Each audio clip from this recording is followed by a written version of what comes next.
My first guest played a key role in brokering those agreements. Jared Kushner, senior advisor to the President of the United States, is with me now. Good to see you today.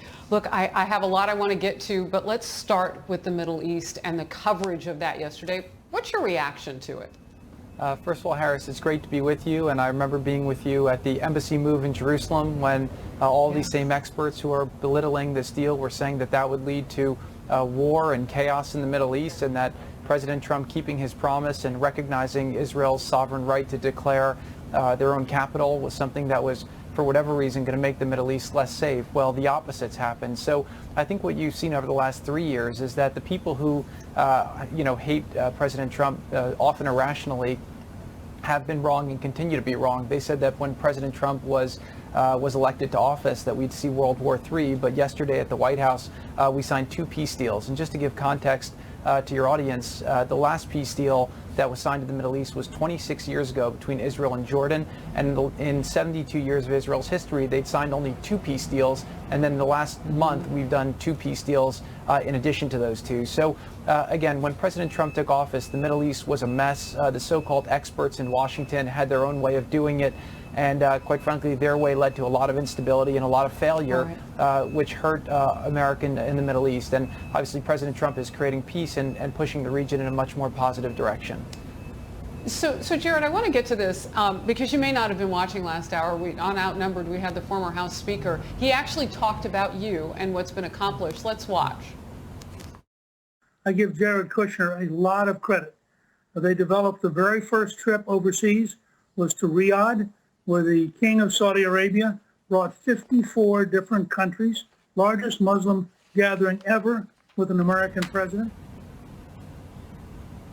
I wanted you just to see a little bit of that. You mentioned the embassy opening and moving from Tel Aviv to Jerusalem being part of that, and Newt Gingrich did as well. Let me ask you this, because there is criticism about where will the Palestinians and how will they get a seat at the table.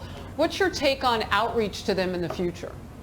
So first of all, I appreciate the graceful comments from the speaker, and again, the results yesterday are the fruits of 3 years of labor that started at the president's first trip, and he did have a strategy, and this has been executing that strategy the entire time. The Palestinians fall into that strategy, but for years, the last 25 years, we all have a perfect track record of not having a successful agreement with them, and that's because the incentives have been all wrong. And so President Trump's strategy has been to not do stupid things, not keep old habits that don't work.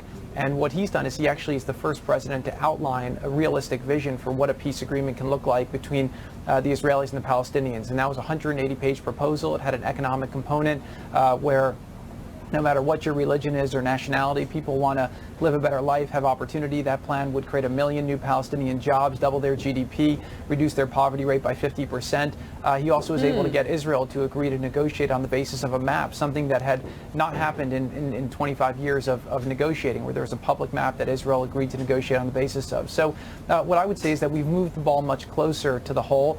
And what we've also done is we've eliminated the veto. And I'll just say one final thing, which is the reason why this conflict has gone unsolved for so long is because you have the conflation of 2 different issues. You have the Israeli-Arab conflict, which is about the mosque and old issues, and that's what these peace agreements did. It really is the beginning of the end of the Israeli-Arab conflict. And then you have the Israeli-Palestinian conflict, which at its core is really a territorial dispute between 2 people that's based on fighting 3 wars over the last 70 years. And at the end of the day, you have a lot of UN resolutions that, quite frankly, are anti-Semitic in nature, non-coherent, and we need to just resolve that territorial dispute. And I think that's how that will ultimately get resolved. So the moves yesterday were the first peace breakthroughs in the Middle East in 26 years. But I am very confident that that will make it more likely that there will be a resolution with the Palestinians in a fair way at the time when people are ready to make peace.